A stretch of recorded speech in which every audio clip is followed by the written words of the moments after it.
आता तुमची आवडती सुझुकी दुचाकी घरी आणणं झालं अधिक सोपं। सिंधुदुर्गचे अधिकृत विक्रेते श्री विनायक व्हील्स घेऊन आले आहेत खास ऑफरची मेजवानी। मग वाट कसली बघताय, आजच आपल्या स्वप्नातील राईड बुक करा। पत्ता प्लॉट नंबर 92 MIDC तालुका कुडाळ जिल्हा सिंधुदुर्ग। पाणी प्रश्नावरती राजकारण न करता या गंभीर समस्येवरती एकत्रितपणे जनतेला चांगली सेवा देण्यासाठी काम करू, असं मत नगराध्यक्ष युवराजनी श्रद्धाराजे भोसले यांनी व्यक्त केलं आहे। पाहूयात। सर्व पत्रकारांना नमस्कार। आज आपण इथे उपस्थित आहे त्याच्यासाठी खूप खूप धन्यवाद। आज दिनांक 24 एप्रिल 2026 सर्वसाधारण सभा होती। सभामध्ये जे महत्त्वाचे मुद्दे मांडलेले मी त्याच्यासाठी आपल्याला ब्रीफ करणार। विविध संस्थांच्या अनुदान देणं ते आम्ही ठरवलेलं, पण आम्हाला थोडेही संस्थांचे ॲप्लिकेशन झालेले, त्याच्यामध्ये थोडे संस्थांचे ॲप्लिकेशन पूर्ण नव्हते। आमचं असं म्हणणं आहे की बहुतेक जास्तीत जास्त लोकांना ह्याचा बेनिफिट व्हायला पाहिजे, तर आम्ही हे ठराव पुढे घेतलेला आहे। नगरपालिकेची जे शववाहिका जे उपलब्ध आहे ते आम्ही सर्व सावंतवाडीचे नागरिकांसाठी फ्रीमध्ये उपलब्ध करून देणार आहे। शहरच्या बाहेर गाडी गेली तर ते फक्त 20 रुपीज पर किलोमीटरवर आपण चार्ज करून देणार आहे। मी जेव्हा माझा चार्ज घेतला तेव्हा आम्ही पहिल्यांदा आरोग्य आणि रुग्णालयावर लक्षात घेतलं आहे। आरोग्याचे सभापती सुधीरजी आणि आमचे पूर्ण नगरसेवक आणि नगरसेवकाची टीम कॉटेज हॉस्पिटलमध्ये गेलेले। आम्ही जेव्हा कॉटेज हॉस्पिटलमध्ये पाहणी केली तेव्हा आम्ही बघितलं की पोस्टमार्टमचं आपला बिल्डिंग जे आहे ते दुरुस्त आहे, त्याच्या रेनोव्हेशनची गरज आहे। पोस्टमार्टमचे बाहेर बेंचेस नाही आहे। जेव्हा कधीतरी हे घटना होत आहे तर परिवारांना बसायला जागा नाही आहे। लाईट्सची कमी आहे, फ्लड लाईट्स हाय मास लाईट्स लागणार आहे। आम्ही लास्ट वीकमध्ये PWD डिपार्टमेंटसोबत रेडकर जी होते, रवी जाधव जी होते, रुपाली जी होते, त्यांच्यासोबत डॉक्टर आयवलेला इथे नगरपालिकामध्ये आम्ही बोलवलं होतं, एक मीटिंग घेतली होती आणि कॉटेज हॉस्पिटलमध्ये जे जे लागणार आहे ते आम्ही सगळं बोलून घेतलं होतं। PWD डिपार्टमेंटनं आम्ही सांगितलं आहे की पोस्टमार्टम बिल्डिंगच्या रेनोव्हेशनसाठी आम्हाला एक नवीन प्रपोजल आणि प्रोजेक्ट द्यावे। आम्ही ते घेऊन पालकमंत्री नितेश राणेजीशी बोलणार आहे आणि आम्हाला नक्की ते माहिती आहे की आम्हाला सहकारी भेटणार। मी फिश मार्केटमध्ये पण व्हिजिट केलेले, तेव्हा पण आमची पूर्ण टीम आमच्यासोबत होती। आम्ही बघितलं की फिश मार्केटमध्ये महिलांसाठी बसायला जागा बरोबर नाही आहे, त्यांना उंच खुर्ची लागते।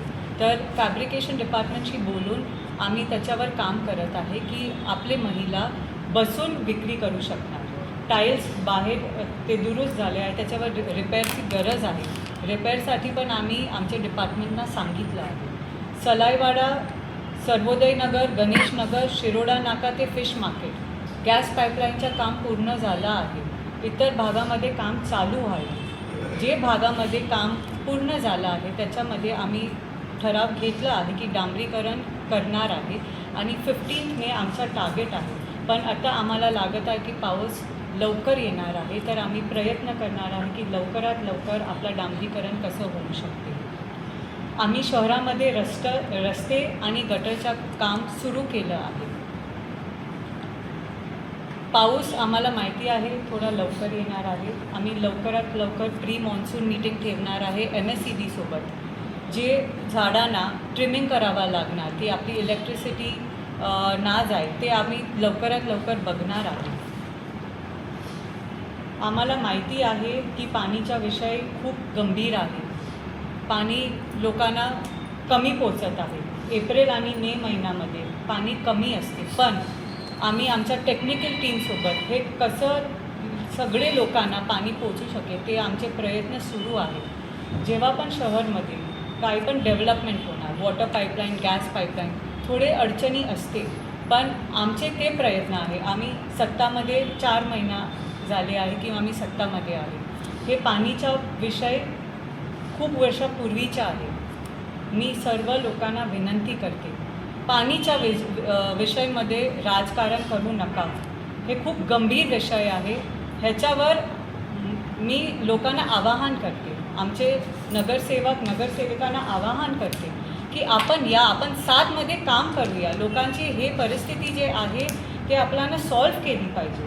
तर परत मी आपण सर्वांना सांगते की पाणी पुरवठ्याचे जे विषय आहे, आमच्या आता आमचे 3 कर्मचारी ॲड केले गेले आहे डिपार्टमेंटमध्ये. पाणी पुरवठ्याचे चीफ आमचे सभापती प्रतीकजी दिवस रात्री त्याच्यावर काम करत आहे की आपण सर्वांना ते पाणी पोचणार. जे पण टेक्निकल पॉईंट्स आहे आता प्रतीक आपल्याला ते पण सांगते. पण लास्टमध्ये मी आपण सर्वांना ते म्हणेन की मला हे बोलून थोडं हे माझ्यासाठी खुशीची वस्तू आहे की पूर्ण मे महिन्यामध्ये मी आपण सर्वांना भेट द्यायला येणार आहे. जेव्हा आमची निवडणुकी झाली होती मी लोकांना प्रॉमिस केलेलं की इलेक्शनच्या वेळी हे लास्ट टाईम नाही आहे की मी आपल्याला भेटणार. आम्ही आमचे सगळी टीम, नगरसेविका आणि नगरसेवकची टीम इथे काम करायला आले आहोत. तर मे महिन्यामध्ये एक वॉर्ड एक दिवस देणार. आपण सर्व तिथे या, आपण बोलूया आपली समस्या काय आहे, आपण आपली समस्या सॉल्व्ह करून आम्ही दाखवूया. थोडा वेळ लागेल पण हळूहळू सावंतवाडीमध्ये जे काही लोकांना पाहिजे ते आम्ही त्यांना देणार. नमस्कार. आम्ही आज सकाळी पण पाहुणे करायला गेले होते. पूर्ण सावंतवाडी शहरमध्ये काय हिस्से झाले आहे ते आम्ही त्याच्यावर लक्षात देत आहे. आमची पूर्ण टीम आज सकाळी ते सगळ्यांनी रिपोर्ट केलं आहे. 22 स्पॉट्सवर झाड पडलेले, 15 स्पॉट्स क्लिअर केले गेलेले. आम्ही सकाळी SPK कॉलेज जाऊन आले. पूर्ण आमचे कॉलेजचे डिपार्टमेंट्सला डॅमेज झालं आहे. दीपक केसरकर जी आलेले तिथे आणि त्याचा रिपोर्ट आम्ही ऑलरेडी पाठवला आहे. लवकरात लवकर कसं काम सुरू करू शकते की कॉलेजची स्टुडंट्सना अडचणी ना होत ते आम्ही बघून घेणार आहे. आणि आमची पूर्ण नगरपालिकेची टीम ऑन ग्राउंड आहे. आपण आता मोती तलाव पण जावा तर आपण बघणार सगळं क्लिनिंग सुरू आहे, झाड पिकअप केले गेले आहे. तर आम्ही एकदम ऑन ग्राउंड काम सुरू केलं आहे आणि लवकरात लवकर हे सगळे प्रॉब्लेम आम्ही सॉल्व्ह करू. काय काम घेतलं, नवीन असू दे की एक्सपिरियन्स्ड असू दे, ते काम जे प्रतीकने आज करून दाखवलं आहे आपण सर्वांना, ते दिवस रात्री त्याच्यावर अभ्यास करत आहे आणि जे पण डिसिजन ते घेत आहे ते इन्फॉर्म्ड घेत आहे.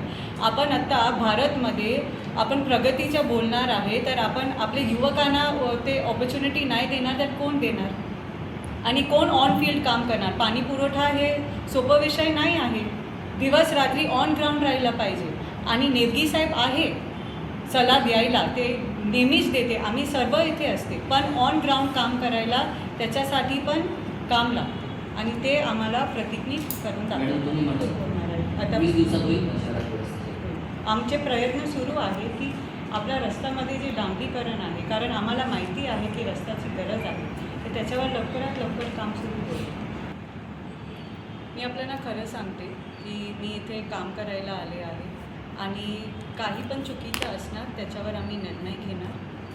आम्ही सगळे इथे सावंतवाडीचा विकास करायलाच आले आहे आणि तेच पद्धतीने पुढे चालणार आहे. कलेक्टर मॅडमनी नगरपालिकाच्या एम्प्लॉईशी बोलायचं होतं, त्याच्यामुळे त्यांनी त्यांच्यासोबत मीटिंग घेतली. आमची चर्चा कलेक्टर मॅडमशी होत असते पण ते एक दुसरा विषय आहे. हे ह्याच्यावर नाही तसं नाही, विकासाचं धोरण तक्रारी झाल्या म्हणून ते आल्या होते की नाही, ते फक्त कलेक्टर मॅडम पण ऑन ग्राउंड एकदम ॲक्टिव्ह आहे. त्यांना बघायचं होतं सगळं नगरपालिकामध्ये काय काम सुरू आहे आणि ते सगळे नगरपालिकांना व्हिजिट करणार आहे. मुख्याधिकाऱ्यांच्या बाबत आले होते का? आज सावंतवाडी